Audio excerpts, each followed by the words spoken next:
Constructors come and go, drivers rise and fall. But even as politics change and history moves on, the spirit of competition burns as strongly as it ever has. Welcome back then to Formula One, as battle is joined at the summit of motorsport once again. Yas Marina circuit then, a 3.4-mile racetrack built on the entirely man-made Yas Island. It features 21 corners and 2 very long straights. These are our main overtaking chances today, with DRS assistance of course, and that action will take place into turn 8 and turn 11.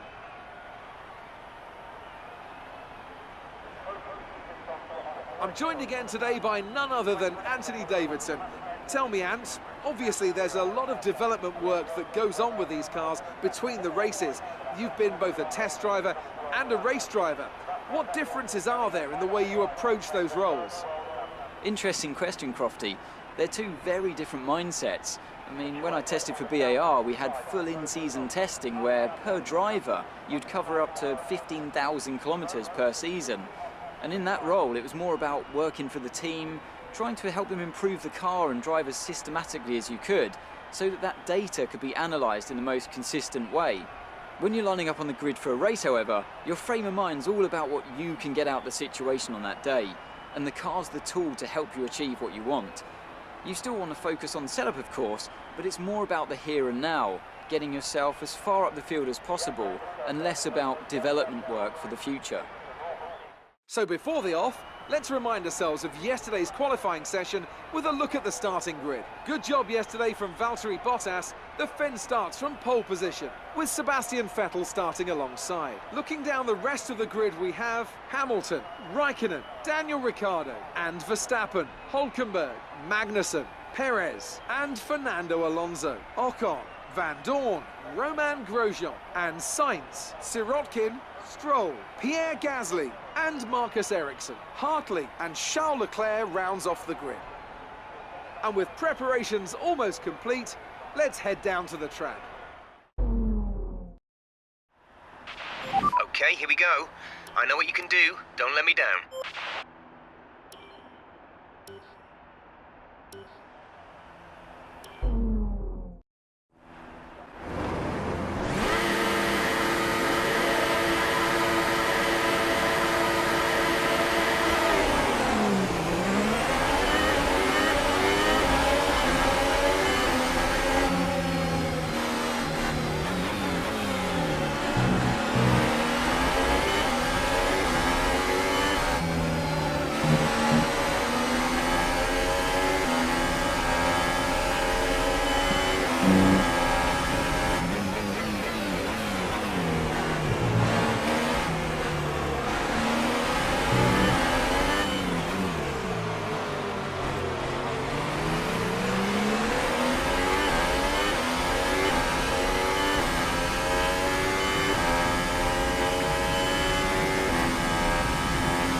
Nice start.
1 second of the car ahead in the DRS zone.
The battery is low on energy. Reduce ERS deployment.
This is your final lap of the race.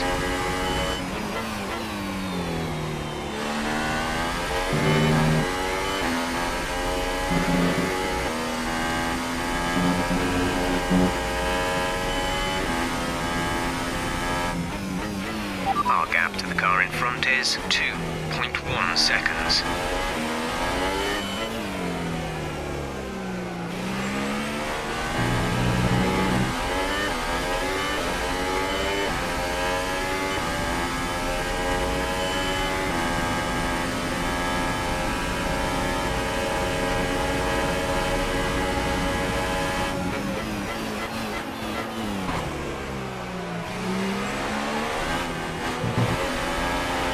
Okay, keep on him.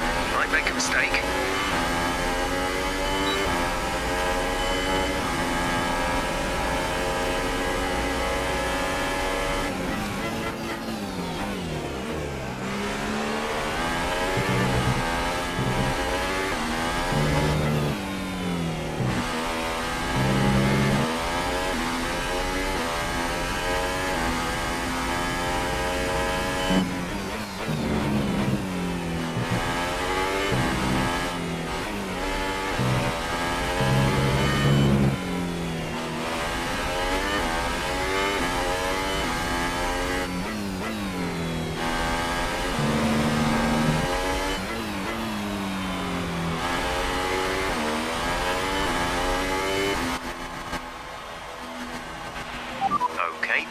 rubber and bring it home.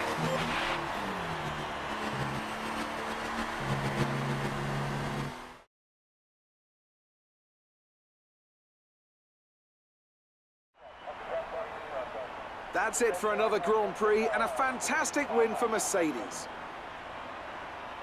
So, Ant, how exactly did they set themselves apart from the pack today? Well, I think the track conditions just really suited their car today. Wind, track temperature, you name it. These cars come alive when the tyres are just at the right temperature. So the more easily you can keep them there, the better your race tends to go. And that's exactly what happened. Their car just looks so comfortable out there. So as I say that, we can see the drivers coming out now to collect their trophies. It's yet more silverware to take back to their base in Brackley after another excellent Grand Prix.